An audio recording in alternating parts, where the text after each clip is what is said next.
that was my understanding of America. And Friends, obviously, I've watched it like so many times. Really? Seriously. And I used to seriously think like you can have that kind of independent life where you are living with, one or two friends, and then whatever you are doing, and you find, love across the hall. This is awesome. Seriously. So when I moved here, I was seriously very excited about that kind of living. Like, I'll have roommates, I'm going to college, and obviously there's that big hallway, and, people mingle freely across hallways, and like there's no, that the caste system or like any kind of social system or anything. Like, you're free to, just mingle with anybody you want to. It's going to be a really neat behind the scenes. And I was like, oh my gosh, this is so weird. Because something always magical happens. Wait, what? Did you just make that up? Hey, it's Meredith for Real, the Curious Introvert. Listen each week as I talk with someone new. The topics are as ADD as I am, but they'll inspire you to stay curious and grow. Big thanks to our location sponsor, the UWF Historical Trust. Hey, Curiositors, it's me, Meredith. So I heard this quote recently. If you look at the people in your circle and you don't get inspired, you don't have a circle. You have a cage. Isn't that good? It speaks to the importance of bringing new people into your life that have different thoughts and perspectives and experiences than you. And even as someone who has to recharge from prolonged periods of social interaction, I really value the fresh perspectives that new people bring into my life. But travel restrictions and pandemic precautions have really put a damper on the flow of new people into all of our lives. And for that, I'm thankful that I have this podcast to basically give me the excuse to meet and talk with new people.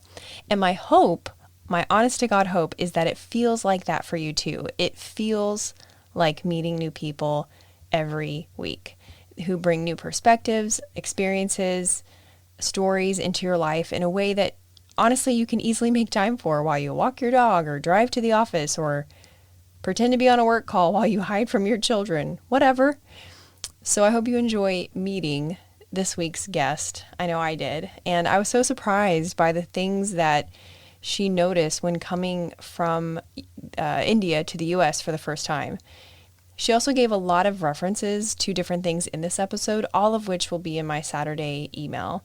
So be sure to be included by texting REAL, REAL, to 66866. Okay, friends, enjoy the show and find me on social media. Let me know where you're from and what you think. It's Meredith for Real in all the places. Great music, shameless self-promotion, free refills. America! It's actually kind of hard to describe your culture if you've lived in it your whole life and have nothing to contrast it with. Thank goodness for my next guest, who has spent a lot of time in India and the US and has agreed to do a cultural comparison between the two. Her father served in the Indian Army, allowing her and her family to live in various regions in India. There, she worked for over a decade with marginalized students in the rural mountain communities in the central Himalayan region. She came to the U.S. after winning a Ford Foundation International Fellowship and completed her master's degree at Ohio University in International Studies and her doctorate in education. Global cinema enthusiast, Himalayan trekker, fellow introvert, Rashmi Sharma. Thanks for coming.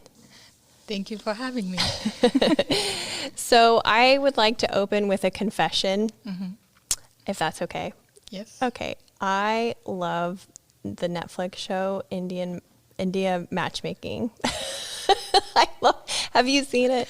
I haven't seen it, but I've read so many reviews about it. And to be very frank, every episode, according to my understanding, is spot on. Seriously. That's how matrimony goes in India, especially on Sundays, because all the newspapers, doesn't matter if it's a national newspaper or a regional newspaper, if it's in Hindi, English, or any other language, it will carry a matrimonial section. And parents who have marriageable age kids, they religiously go through that listing every week, Sunday. And they'll try to figure out who's a good match. If you don't find good match, then you find a matchmaker. Wow, I didn't know about the paper. Did your parents do that with you? They still do it. Well, that brings up an interesting first topic. Let's talk about marital and gender expectations in society, shall we? Sure. When you came to the U.S., was it, did you expect to meet so many women who are really unattached to the idea of matrimony? Back in India, because of my work, I was associated with some females who chose not to get married. And my parents had big problem with that. And because of that, they asked me to change my job 2-3 times. Yeah. So it's not like a girl's education and her career is a priority. It's the priority for them because they want a girl in certain position where she is a marriageable person. So if I'm working or if I'm affiliated with feminist kind of women, then obviously I'm not a good girl to get married to. So there was one point of time my father was like, I like your work, but I seriously don't like the organization where you are working because you have too many feminist kind of females over there. So I had some friends like that back home. And then when I chose to come here, obviously it was a big issue with my parents. They were like, you're single, you can't move on your own, you're not supposed to do that. And I was like, I'm not asking, I'm just telling you that I'm leaving. And I came here, did my master's. I wasn't sure what I'm going to do after 2 years because I had the funding for 2 years, but I didn't know what will happen to me if I have to go back. Then obviously it will be a problem for my parents and things like that. But thankfully I got admission in the doctoral program and then I started working over here. So every time I go back, every 1 or 2 years when I have to get my visa renewed, it's always the same conversation. So what's going on? What's your plan? When are you settling down? I'm settled down. I have a job. No. Right. I was just thinking that. You are settled. Yeah, not for them. For them, career is like secondary part of their life, anyone's life. You are part of the community. You are part of the larger community, your own family, your ethnicity, your religion, your city, your wherever you are living. So being part of active member of that community requires you to get married because that way you can have kids. You make sure your community has a next generation to live for. So I'm not doing that. I chose not to do it. So obviously it's a problem. So it's not just about love and happiness. It's about reproduction and building the community's stability for the future. Yes. Indian marriage is mostly about that. So that would make sense why wedding season is such a big deal. Exactly. It's seriously, after US, India is number 2 on all the wedding related market. It's a big industry. Wow. So in terms of economy, I'm talking in terms of money, US is number 1, India is number 2. Big fat Indian weddings. A big fat, yeah, we need to make a movie about that, right? Yeah, when I saw big fat Greek wedding, that's what I was like, I wonder why nobody has made a movie about Indian movie. Oh, it's got to be coming. I mean, now, Netflix has just made this special. And you know what I love about that special, the Indian matchmaking, is that they don't stop and explain what different things are. They use words that I don't know. I have it on closed captioning the whole time. I'm like, I will pause it and then like Google, well, what's the cultural significance of that? But I love that they don't stop to explain it. They put it in the hands of the viewer to figure it out. And it's also interesting, the whole matchmaking thing to me, because it does feel more like being set up, which is, I guess, maybe more of an American term compared to arranged, because arranged sounds forced or like you don't have consent, but it's how they show it on the show. It's not really that way. It's more like a suggestion. These days, the modern version is like that. And arranged is not forced. It's arranged in terms of like people will look for if you have the same religion as the other person, if you have the right kind of ethnicity, because India is like, we have 29 states, but regional ethnicities are separate from that, and people tend to get married within their own ethnicity. That's very important. Then what kind of economic background do you have? So people tend to marry in the same kind of economic background families. So those things, expectations from the family, what kind of family background you have, and these days people do really look out for, like if you have kids, just 1 or 2 kids, you do want to make sure that they are marrying in similar kind of family. You don't want to get them married in a family that has like 8 or 10 family members living in a joint family. So if you're a nuclear family, you tend to get married into nuclear families. So those kind of expectations are there. Those are the things that are arranged by the parents, and then they are like, oh, this is a suitable candidate, and if you want, you can go ahead and meet them, talk to them. Swipe right. Yeah, it's like Tinder. It's like Tinder, but arranged by your parents. Yep. I don't know if you've heard about a book called A Suitable Boy. No. By Vikram Seth. It's the most epic book. It's 1,300 something pages. Exactly, and it's coming on Netflix. So in form of series. So you do want to watch it, and it talks about arranged marriages, like in context of during the partition of India. So the independence movement, then creation of India, and then a life right after that. So a girl going through that phase of from 1940s till 1950s, and how she got married. So it's 1,300 some pages, but there's a Netflix series coming for it. So. Oh, well, I can't wait to watch it. That sounds awesome. Well, what about like LGBTQ community in India? What is that like? It's pretty vibrant. It's pretty vibrant. And these days, seriously, people have so many options, and they have constitutional rights in many places.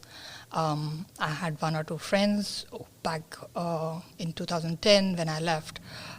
It was very difficult for them to live, and they really had to hide their relationship. Not anymore.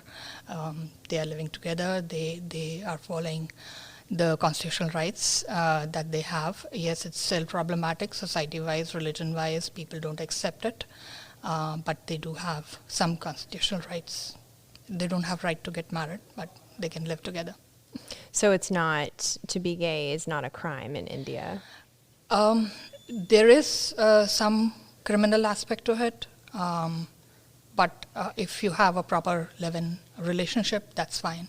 But if you are going for casual relationships, that can become problematic some of the time. So we are not there according to Indian Constitution where we are giving them full rights. Right. And that's what our community is fighting for. So. Wow. That's not the answer I expected at all. What about the role of astrology? That was something I was unaware of through watching the show. Mm-hmm. Is that just a prominent piece of the culture as it pertains to matchmaking, or is the role of astrology important in daily life as well? So astrology, the moment you are born, your time is like, right now you have digital watches and everything, but back when, like even hundreds of years ago, people would write it down very specifically, and they would make sure that you give the right date and time and everything to the priest of the family, and they'll create a horoscope. Have you heard that? Yes. Okay. So that horoscope is literally how you're going to live your life. So it's a combination of stars and planets and what kind of trajectory they have planned for you. And literally some of the time it's very, very accurate. Like you'll have an accident, or you'll go for study abroad, anything. So like my horoscope said that I'll go for higher education. It didn't specifically say where I would end up, but it did say. So the second part of the question, yes, it plays a big role in how your marriages are arranged, because it has happened. Some people that I know, that they plan to get married, and everything is settled, everything is fine, and the moment you reach to that threshold where families have to accept and move forward with the marriage arrangements, they realize the horoscope doesn't match. So they are told like, no, you can't get married. That's crazy. Seriously. So everything is arranged, everything is fine, everything's okay, but just because of that horoscope thing, people move in different directions. Wow. People decide not to get married just because of horoscope. That's a major difference between how we treat a horoscope here in the U.S. I mean, I come from a pretty conservative Christian background, and we weren't even allowed to look at it. It was considered hocus pocus. So, but it is interesting. I'm fascinated, and I think it'd be so cool to have an astrologer, like talk to someone who's an astrologer and have them on the show and do, the sun and the moons and all. I would love that.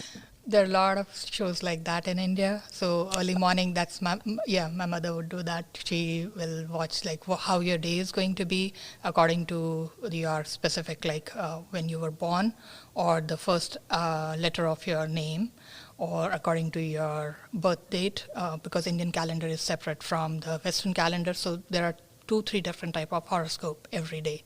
So my mother would religiously watch that. And for us also, it's these days you can use certain apps if you are really interested how your life is going to be. That's so, it is really fascinating. So you can draw your horoscope digitally these days. Maybe I'll work on that. When you moved here, well, before you moved here, I guess, what did you already know about the U.S. and how right or how wrong was it when you moved here? So I grew up watching a lot of American programs. Star World used to be my priority all the time. I used to watch all kind of shows. I still don't watch Bollywood movies. I don't like them. No? No, sorry. Oh, I love Bollywood. I love didn't watch the Haya Haya song, from the 90s. Yes. I know I'm rabbit trailing, but just come along with me on my rabbit trail.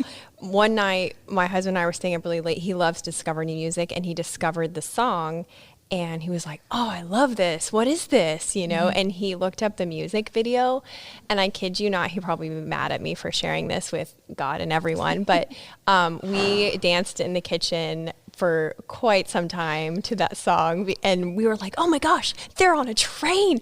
That was the 90s. They're probably really dancing on a train. That's not CGI." We love that song. So they did really dance on that train. The actor was Shah Rukh Khan. The film is Dil Se, and the song is Chaya Chaya. Chaya Chaya. It's by A.R. Rahman. A.R. Rahman is a very prominent musician. He has collaborated on many Oscar-winning movies, and he has worked on some Broadway shows also. So he's really like one of true Indian legends right now in terms of music. His music is really phenomenal. So yeah, so it wasn't CGI, and that train is actually the shooting was done in a hill station called Ooty.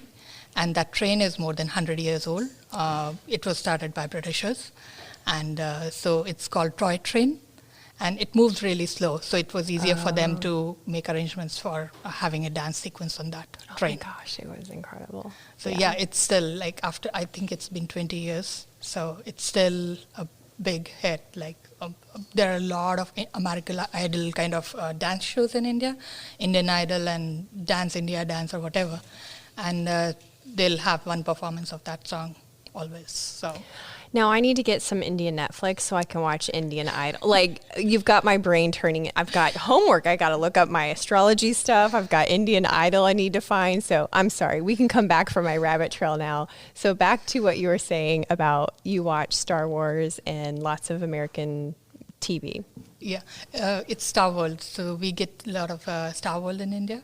And Star World? Star World. So Star World is actually the one that is kind of getting all CBS and NBC and all other ABC kind of programs sourced from here and repackaging it according to Indian audience.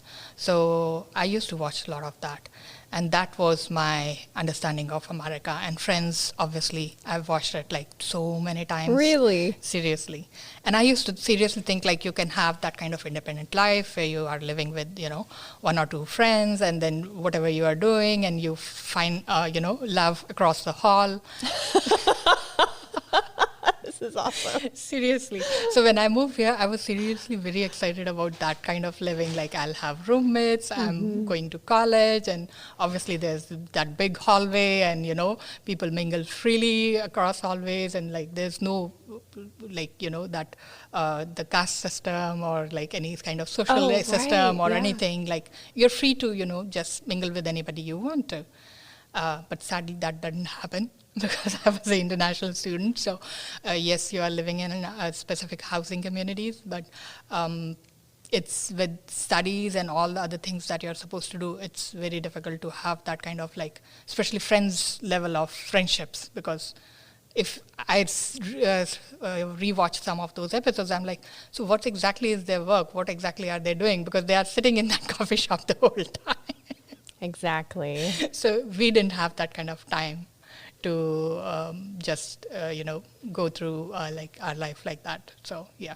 So that was disappointing for you. It was kind of disappointing. And then every place is not like New York, yes, you have really cozy coffee shops, but you don't have that kind of like metros everywhere and population and sky high kind of buildings and stuff. So I lived in Athens, Ohio. It's beautiful place. Fall is seriously something that I really miss right now.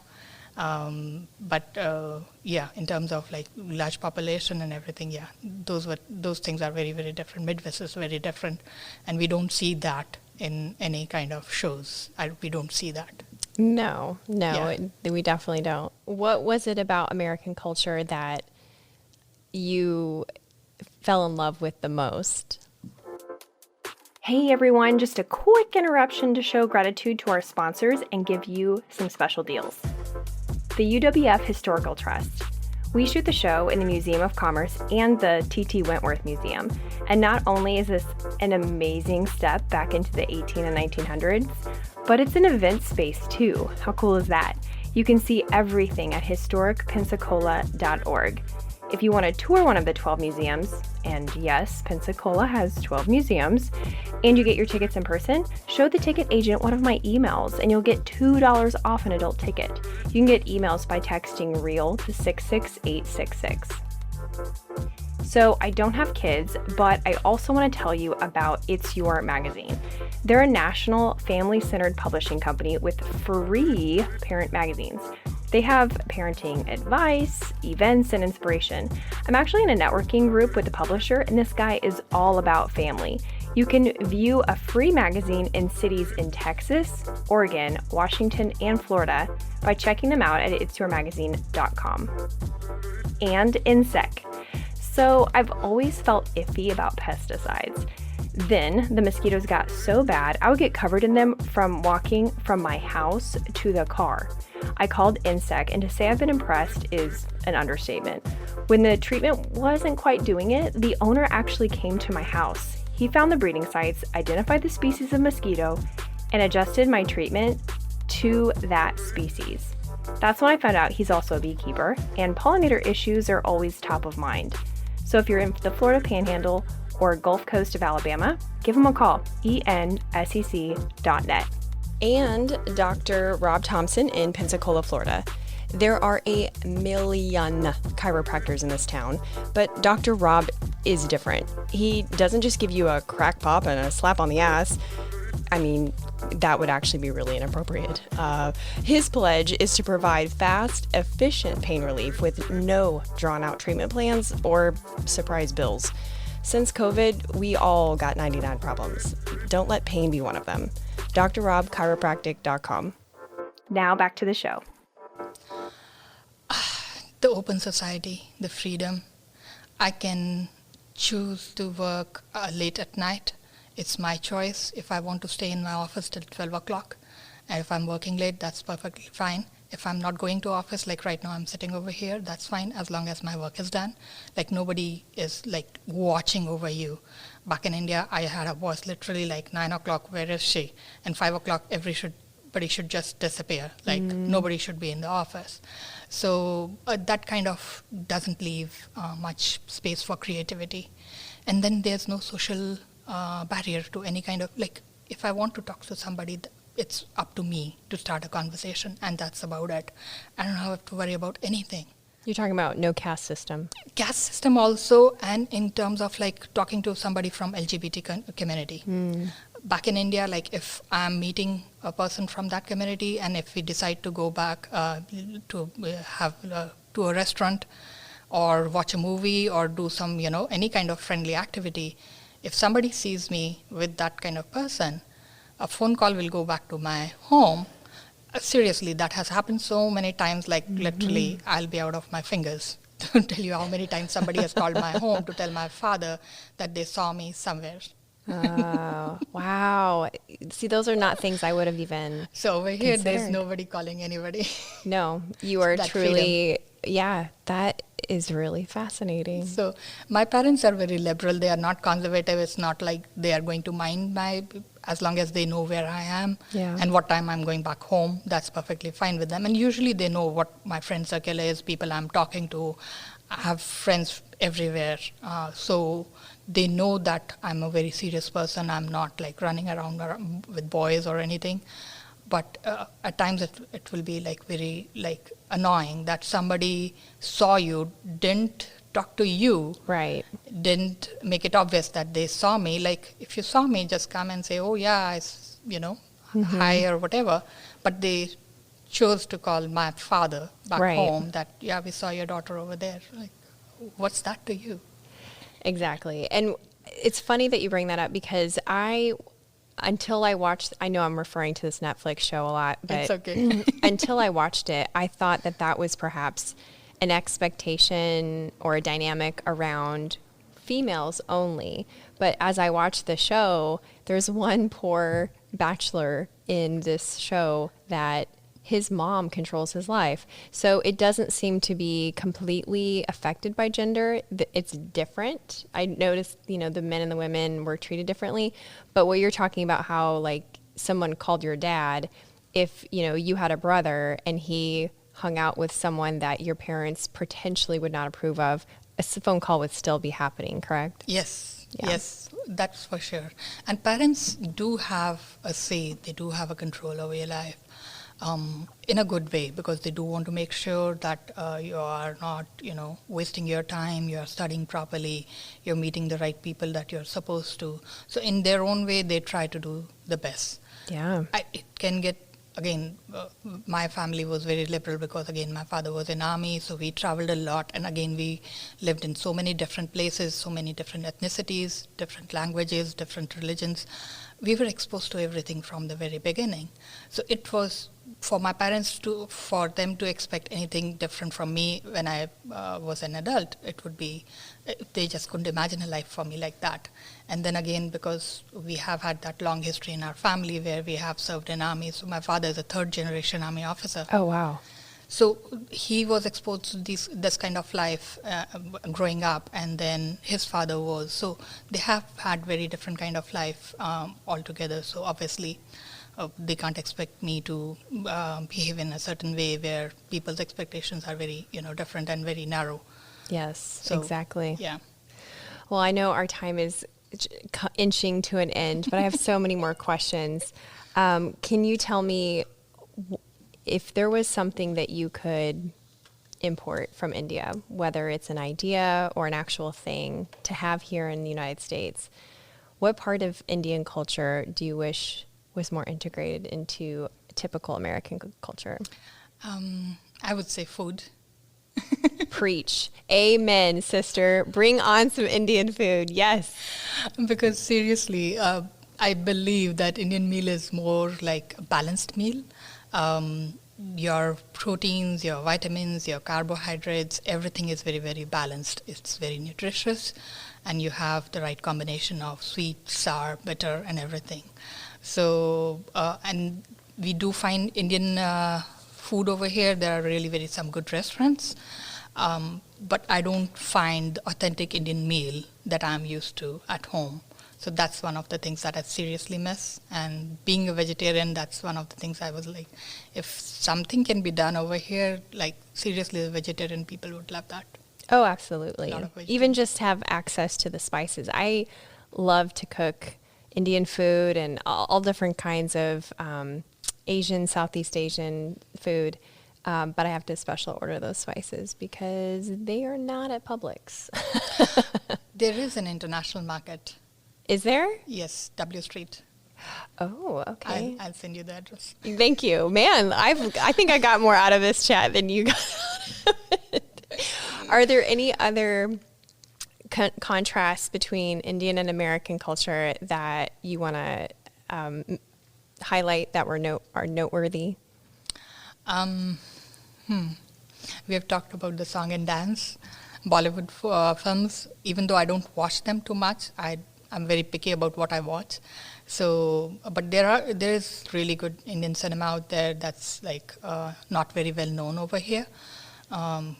Criterion Collection has tried to bring some movies, Indian movies, especially black and white movies. So I was able to find them over here. So, and those are the movies that I'm not able to watch in India.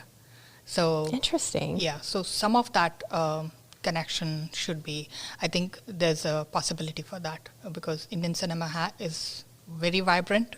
We have really good stories, but again, it's limited to certain type of audience, and there's a very big need that where we can collaborate and good movies can happen still. Right. I had no idea that the Indian cinema was such a big, outside of Bollywood. Like I just didn't even think of that.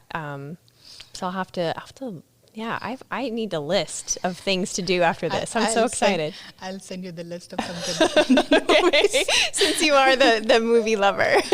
Seriously. That makes sense. Well, as we wrap up, if there was anybody listening who wants to scratch their curiosity as it speaks to like Indian culture and learning more, what's a great way for them to begin to expose themselves to different aspects of Indian culture and Indian way of life?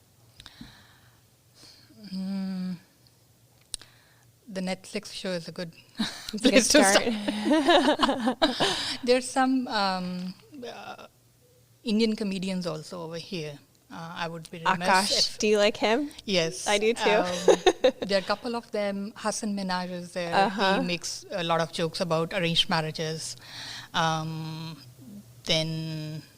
I'm forgetting one or two names. But seriously, there are people who have who can give you some insight into Indian culture, being an American, how it is to live with those same values. Mindy Kaling is the one person. So she has had a lot of conversation about living in a household where you're expected to behave in certain way, cultural values and stuff, and then translating it to the U.S. audience. So they have done a good job with that. Oh, interesting. Okay. So yeah, so there is that, and then I think Indian culture in its way has tried to share. A lot of people have like Beatles were there in India. Oh, right. And so they kind of made Indian culture a global phenomena. So there is that need again of pop culture. Bringing some of those cultural values in a way that it's positive. It doesn't go into a negative direction. Yeah, a negative or a stereotypical exactly. direction. Yeah. So the cultural exchange has to happen in many different directions. It's not. So we have a lot of like doctors and scientists. So Silicon Valley. So there's actually a show called Silicon Valley, and they had made a lot of puns about Indian culture. So those kind of things are helpful to understand the Indian culture. Again, don't go with the stereotypical approach because again, it's 1.3 billion people, 29 states. We have 19 state languages, and lot of thousands of dialects. So it's really rich culture, really vibrant culture.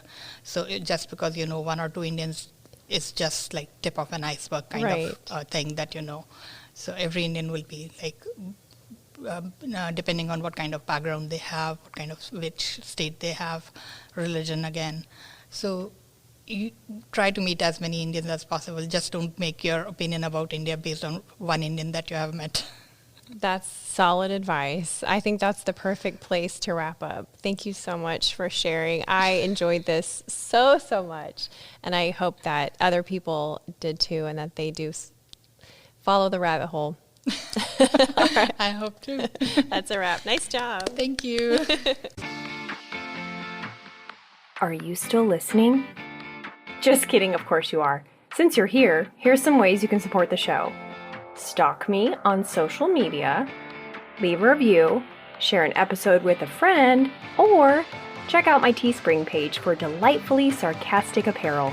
Links are in the episode description.